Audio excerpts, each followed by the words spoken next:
Ayup Woodlanders, welcome to Woodland Paradise, woodlog number 20, and we have got an awful lot of catching up to do.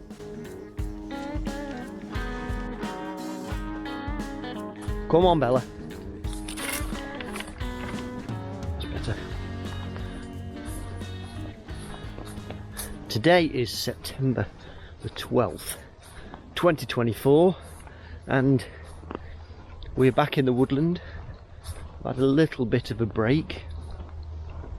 If you're familiar with the woodlogs and you've been keeping yourselves relatively up to date, you'll know that home life has been a bit of a challenge this summer, with Karen being in hospital because of her bipolar flare-up, and currently she is still in hospital. However, there has been some improvement. More on that later, hopefully. So the whole of summer has gone not really according to plan, and August I try and have some time at home to do some other projects, so that, oh look at that mushroom there, look. Look at that, that's amazing. Wow, I love that. It's so delicate.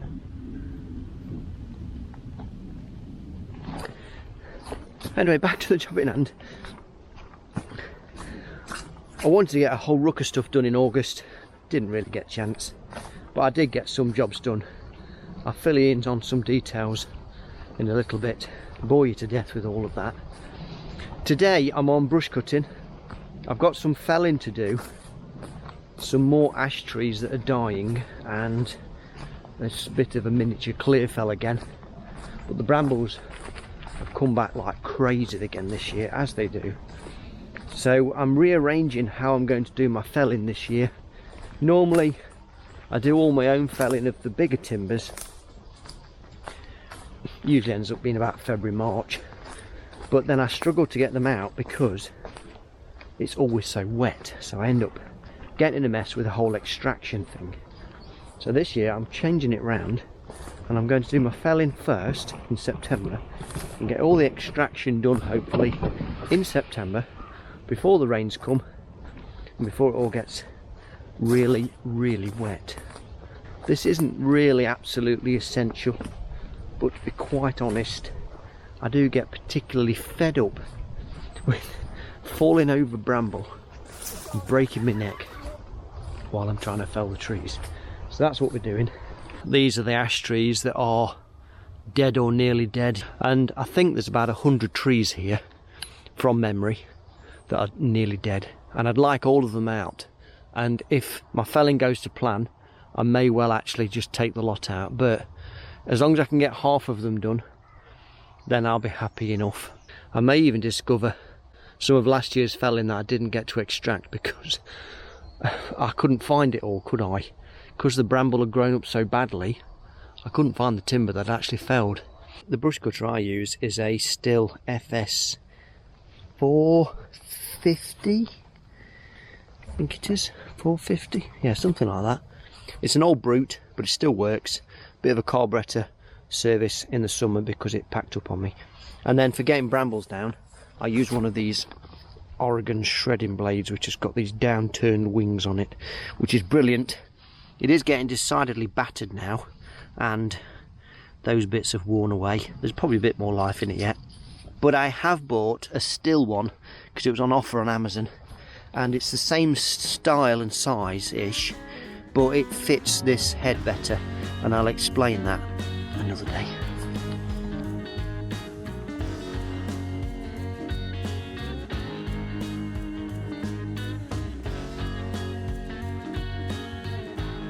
Tank one down, we'll go and refill and then carry on with the rest of it. I was kind of hoping that one tank might have done that, but as always I'm just a little bit over optimistic.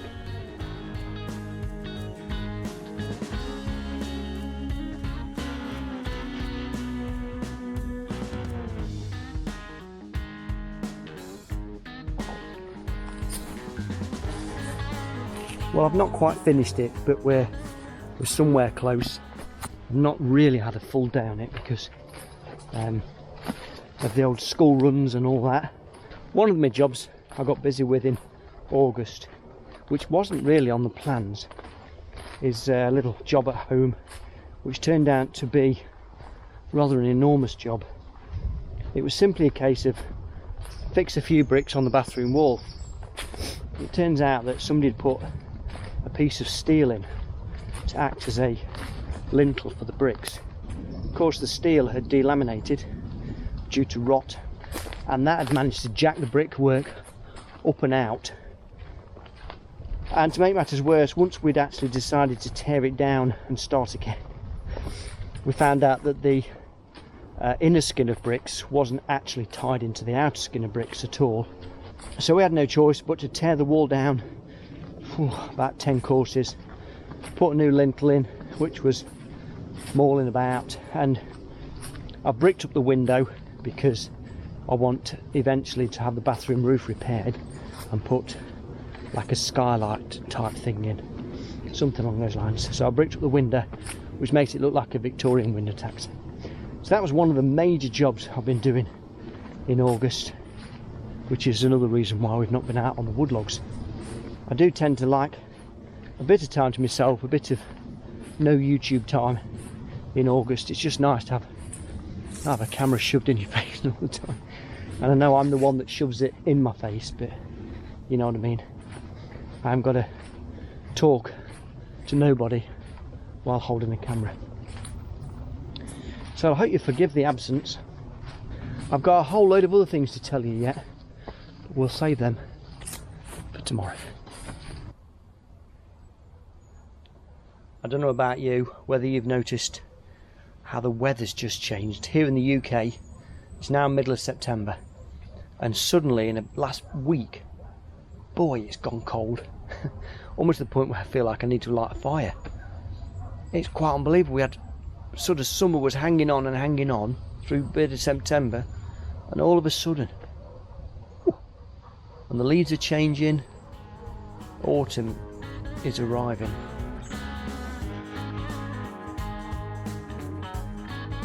Good morning. It's rather nice to hear the birds singing again. Seems a while since we've last had bird song. We have had what I think might have been our first frost. I was tempted to light the fire, but I managed to resist. I can't seem to take the cold anymore. It's no good.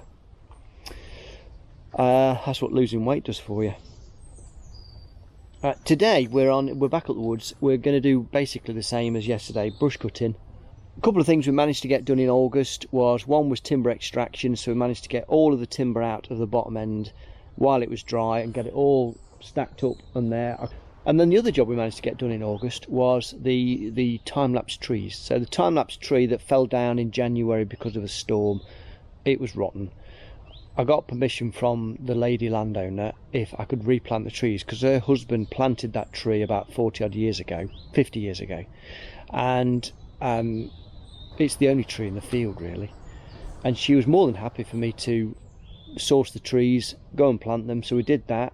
Red oak, tulip tree, and something called a liquid amber, bluebell arboretum near Smithsby in Ashby de la Zouch, and cracking little nursery. And what there is there is an arboretum where you can pay, I think it's £5 each, and you can walk around all the trees, and they've all got labels on. And honestly, that is a really nice afternoon for £5. It's, if you love trees, it's definitely worth going. So if you're local enough to the Midlands, go and have a spot down at Bluebell Arboretum. And then up this top end, another little job I managed to get done was to process all my logs. So that got filled. I filled up a couple of IBCs around the back. There was a whole stack of logs here, and got all those processed. So that was a nice feeling to get all of that done. And I thought I'd run a little competition of this log store here. It's just a bit of fun, but I thought, as a little competition, try and guess the volume of wood in those two stores, and then announce a winner via YouTube of who got the closest to the volume of that. So hopefully you'll get involved in that. Tap away in the comments. Have a good guess at how much. What could we do it in? We could do it in cubic meters is probably the best thing. I know that probably doesn't suit some of you, but it suits me because I find cubic meters easier to work out than cubic feet or cubic yards. Your best guess in cubic meters to the nearest 2 decimal places, let's say. Should we go for that? Right, anyway, let's go and get some work done. Just while we're on the way down, next week is the APF. I did a video on it a couple of years ago. What colours on that? That maple at Acer just there, look. The colours on that are stunning. Anyway, we're just getting a little bit distracted again. I did a video a couple of years ago about the APF while I was there. Didn't talk much on it, and actually got far more views than I ever thought it would. It's become really popular again the last couple of weeks because the APF's coming up, and I think people Google it and of course my video pops up. Anyway, this year I'm going again. I'm actually going to go for 2 days this year. I'd like to camp over, but circumstances don't allow me to do that, unfortunately. I'm not a great camper anyway, but it just means I've got to commute there twice, which is about an hour and 20 minutes from our house. And this year I thought, rather than just being like, oh, let's go and have a look at some big machines, I thought I'd take it from a small woodland owner or a small woodland manager, somebody who looks after small areas of woodland. What is it that the APF can offer us as woodland workers, woodsmen, woodswomen, that sort of thing really. So that's the goal. So join me next week at the APF if you can. This is a weird thing, I don't know if I've ever shown you this. When we first bought the woodland, there was this strange dugout bit. Now it's full of branches at the minute, but you could see, and it's not that obvious now, but you could see there's little humps at the side, and where Bella is there's a hump there, so it's clearly been excavated.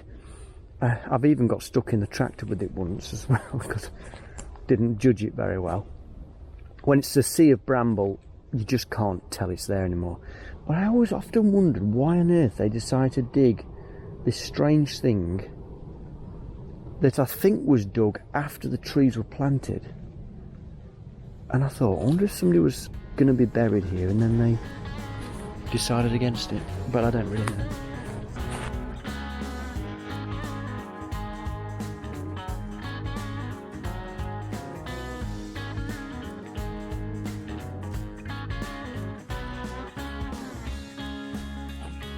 I'll give you a quick tour.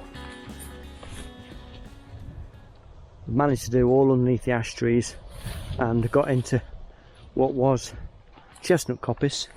It's not very good. It's what I planted 10 years ago, and this was its maiden cut. And we had some issues with a few horse break-ins and they munched it off. Munkjack deer like it as well, so they've munched some off. We can see that there was sweet chestnut here, but that's dead. And there's a few rows that are really weak. There's some in the distance there. That was all sweet chestnut. It's all dead. Which I knew about. I knew it wasn't doing very well down here. There's possible reasons for that. Sweet chestnut this far north. Well, we're in Derbyshire, so it doesn't like it. It doesn't like late frosts. It doesn't like ground frost. So put all that, it doesn't like the wet. It can get wet down this corner. So you factor all that in, plus the horse break-ins, plus munkjack deer, and well. And this is just highlights what a nightmare I had winter-wise. So I left the brash down here because I cut this ash, clear-felled it, and it's only a small area. It's only where this grass area is. About 50 trees. Left the brash ready for branch logging. Couldn't get the tractor down because it was so wet. I'd have just got stuck. Which now means the brambles got completely swamped it. I can't find anything. I found logs I didn't even know I'd missed. And almost created another job, because in order to be able to plant this up now, I need to really be able to clear away the brash. I don't like trying to plant in brash. Come here, Bella. You're wrapped up in bramble, aren't you, again? Wait, good girl. That's it. We've been talking about change, and even more changes that have happened recently is our neighbours at home. Well, neighbour, because singular, because she was on her own. She's moved off up to Scotland. She now lives in Perth, and Perth is one of my favourite places. And so we've got some new neighbours, so that's all change. And we've had lunch, tummy's full.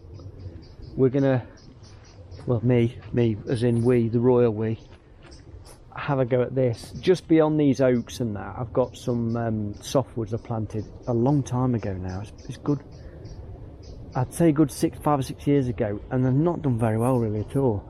And the bramble is just mad there. So every year I have to come down and do the bramble bashing on this bit, just to try and give them some daylight again. And then once I've done this today, I'll be back down there to do the felling then.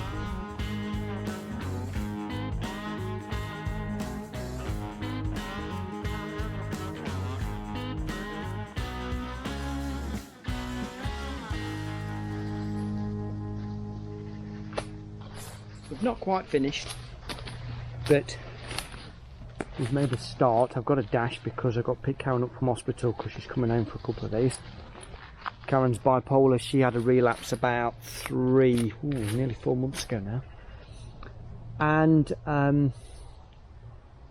at the moment they're letting her out on the weekends as part of her ongoing sort of assessment really.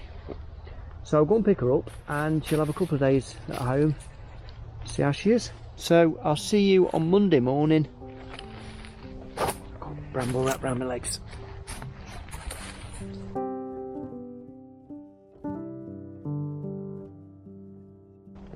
Morning. We've got Karen with me this morning, but she doesn't want to be on film. Today's mission is to attack these ash trees and see what we can get down in a day.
Morning.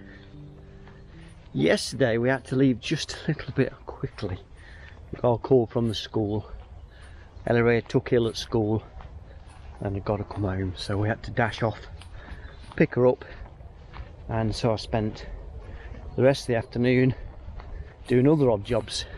As you've probably already gathered, Karen is doing much better, helping me out yesterday. Her bipolar cycles are quite long. Some people can bipolar cycle in hours, minutes and days, whereas Karen's tends to be many months. Talking about more changes that have happened in the last few weeks, I've had my van now for 6 years, Mitsubishi Outlander Mark II. It has its niggles, but it's been a great work truck. The four-wheel drive has been just amazing for me. It's the first four-wheel drive vehicle I've ever had, and that has been faultless. Anyway, went for the MOT and they pretty much condemned the van. So while it was on the MOT station ramps, the brakes failed, the brake pipe split and exploded, brake fluid everywhere, so they couldn't test the brakes, and that meant the brake pipes had failed. They also looked at all the other brake pipes and said all of the brake pipes have failed, as if failed the MOT, and one had actually split. And then they got round to the rear, and the rear subframe has corroded to the point of having a big hole in it, so the rear subframe's rotten, and they said they didn't want the work, and I priced up front subframe, rear subframe, all the time it would take to do it, plus some other little niggles that I wasn't too sure about, and I thought, wow, this is racking up, this is. So the old van has been condemned, and of course you're in the whole turmoil then. What do you do? What do you buy? How much do you spend? How much can I afford? If it's a different vehicle, do I go for a van or a truck? Which usually four-wheel drive trucks tend to be massive, fuel guzzling brutes, and I didn't really want that. So then do I go smaller? What will pull the trailer? On Facebook Marketplace, this Peugeot 4007, which is exactly the same vehicle as what I've got, except they put different front end on, different back end on, and a Peugeot engine. It's 3 miles away from home, so I went to have a look, got my torch out, checked for the rot. 100% better than the rust bucket that I've got. So I'm just in the process now of transferring all of my tools over and trying to work out how best to fit the back out so I can fit my tools in, and possibly keep one of the seats in the back. I did buy it. It didn't cost me very much at all. It's got lower mileage than my previous car, less rust, more widgets and gadgets, and all in seems pretty good. And it's got full MOT as well. So I've been switching my tow bar over, which was another fiddle, because to get that off my old van, it was rotted on. The bolts had rotted on and seized, so I had to cut the bolts off. That took me a day and a half to fit a tow bar. Anyway, I've done that. That's all wired and ready and sorted. And in that process, I found out that the Mitsubishi Outlander was even more rotten than I had figured. I did say it was all change. In amongst all these changes, we did manage a nice holiday down in Monmouth, or near Monmouth, Forest of Dean it is. We've been there before, been there several times before. Unfortunately, Karen couldn't make it this time, which was a shame. But Ellie Ray still deserved the holiday because it's part of like our summer holiday that we have once a year. We got up to all sorts of things. Paddle boarding, which we'd never tried before. That is fantastic. We did canoeing, which we usually do, mountain bike run, go ape, with a favourite picnic spot called Wenchford Picnic Site, which is just probably one of my most favourite places on earth at this point. It's a stunning location. And when it's nice and warm, it makes it even more. And when you're on holiday, you're in that frame of mind. So yeah, well, that was a cracking week. And oh, and another decision we made yesterday is this ash tree here. You can probably just see the top of it there. As of yet, I'm yet to see any signs of ash dieback on this. But it's one of the healthiest canopied ash trees I've got down here. We're going to leave this one in. It might be a good tree. If it isn't and it dies, well, I'll probably just leave it as dead wood. There is that one there as well, but it doesn't look dead in the top, but I think the leaves are very thin, and that's on the edge of our boundary, and there's no ash trees now round it. So I thought, again, it's not hurting anybody. It's a nice big tree. If it does survive, it'll provide some seedlings. But this one is a new keeper, and I'm sort of glad it's doing okay.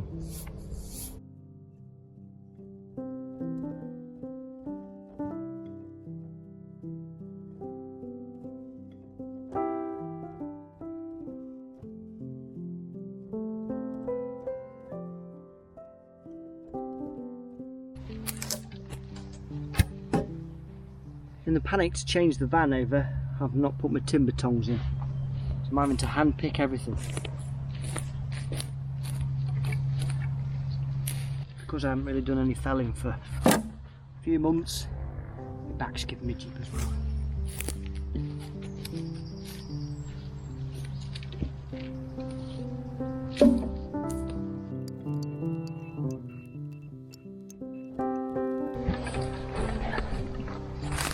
I did a daft thing earlier as well. There's 3 logs on the floor that I found when I was brush cutting. I thought, oh, I forgot to take them out, get them cut up, so got carried away. Chopped them in half, realised they weren't ash at all, it was sweet chestnut, and they were meant as fence posts. So now my 8-foot fence posts are 4 foot long.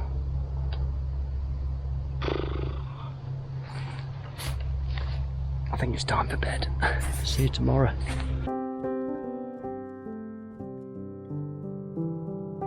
Good morning.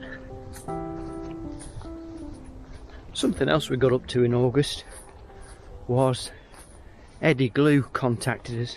One incredible basket weaver. This guy is insanely good. Anyway, Eddie contacted us. He wanted some poles. Didn't quite know what he wanted, but he wants some poles and some hazel rods. We managed to sort the order out. Festival called the Tear Up Festival. It's all about a collection of basket weavers and fibre weavers. I loved it. It's only in its early stages. This was only ever its second biannual festival. But I just thought it was a cracking idea. Apparently in the UK there is no other basket weavers convention festival thing, so Eddie started it all up. It's only just near Lichfield, which is just the other side of where we live. So we went to that. I loved it. I didn't get a chance to chat to folk because they were doing these workshops. But that was great. That was another little thing we got up to. And I think we're pretty much up to date now with all of what's happened during the summer, while I've been distracted with other things. I was talking about this tree on the other day. This one I'm leaving in because the canopy looks relatively healthy.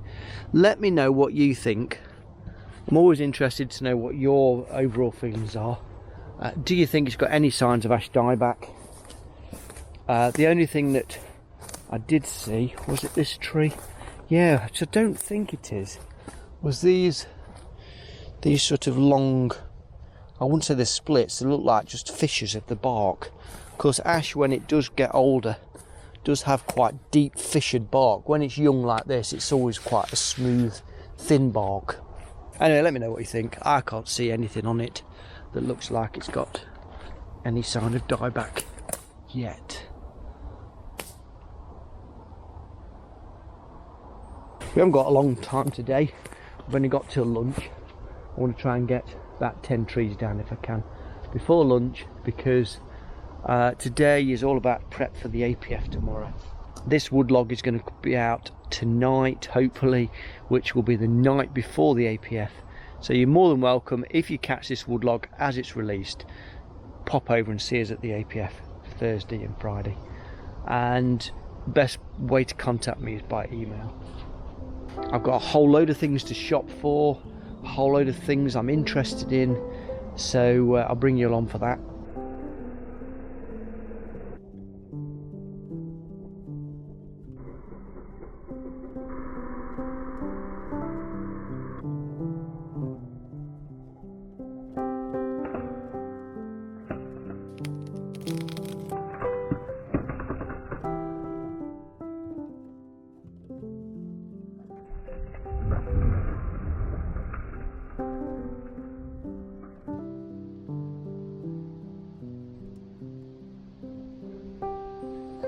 Now it's time for getting ready for the APF.